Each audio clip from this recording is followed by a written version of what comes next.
Much. All right, well, if you need it, proof of just how much we love our pets. That's right. Nancy Cox is in for Dia today, and she joins us now with the buzz. Hi, Nancy. Hey, you guys know I have a Siberian Husky, the best dog that ever Sweet. lived.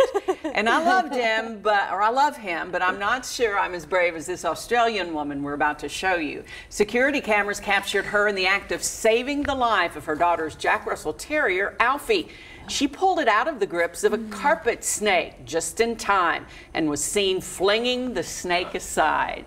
Carolyn Kong says Alfie is part of her family, and that's just what you do for family. A local snake handler said you might want to think twice before doing something like that. By the way, Kong says she is terrified of snakes. Well, yeah. Oh my gosh. Now, it is a tiny little boy there, but Oh, look at those cuties. it would be hard to just look at those eyes and let the moment go, but could you guys I don't. I'm pretty terrified of snakes too, but gosh, I mean, I guess you just don't know until you're in that moment. Exactly. Because I would right now. I'd be like, I don't think I could do it, but yeah, when you hear the facts, you think, oh, a snake. You're like, no, I couldn't do that, but. You know, yeah, you don't know until you're in the moment. You could do some pretty surprising things. When it's someone you love or, you know, a pet that you love, you might do something crazy. Plus, you don't stop and go, is this venomous? Yeah, exactly. You know, you just react. You're like, I know nothing about snakes. I'll just hope someone else is around if that ever happens. Yeah, good point. Or at least a garden hoe. That's what we used to use. Ready to be one of the Jetsons? It's a high-tech trip to the near future at the Consumer Electronics Show in Las Vegas this week. How about this? Robots with a personality. There's even one that can fold your laundry. Now we're talking. Speaking of folding, how about folding your TV? Or get a screen with 8K resolution. And there's this 5G, the next generation of faster wireless. It's the Super Bowl of electronics where some 4,500 companies are vying for the spotlight.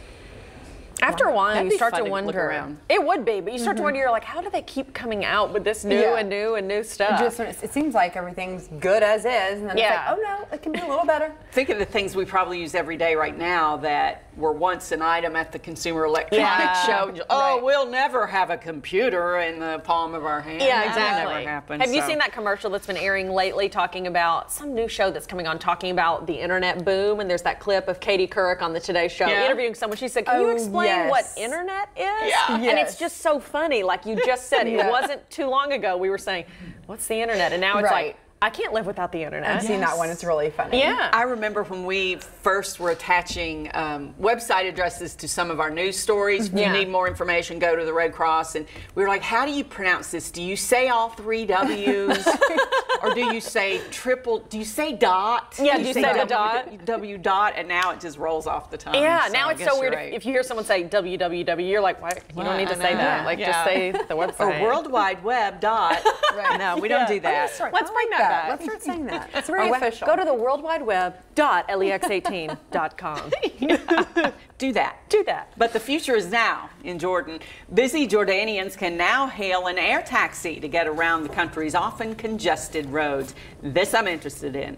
In addition to its main purpose of fast transportation, the initiative provides passengers with the opportunity to see Amman from the air and capture aerial photos of the city.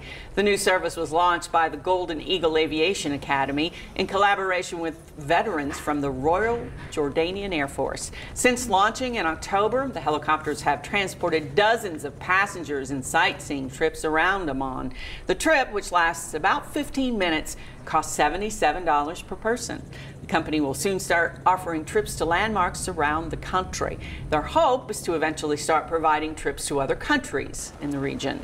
$77, not bad. I've seen days I would pay that to get over the traffic in Hamburg. Yes, to just get to New Circle Road. Yeah, for most people, it's probably not something you could afford every day, but if it is a special event or traffic is very bad, or you never know, things could be moving that way, and if more people do it, costs could go down. Yeah. I can't help but think about the helicopter tours in Hawaii, though, the ones we hear always going down. Yeah. So, I don't know. Whew. All right, we'll see what happens. So many tech stuff today. Look at us. That does it for the buzz. We're techie. We are techie. Thank you, Nancy. Stay with us. You're watching the 4 o'clock. We'll be back in just a moment.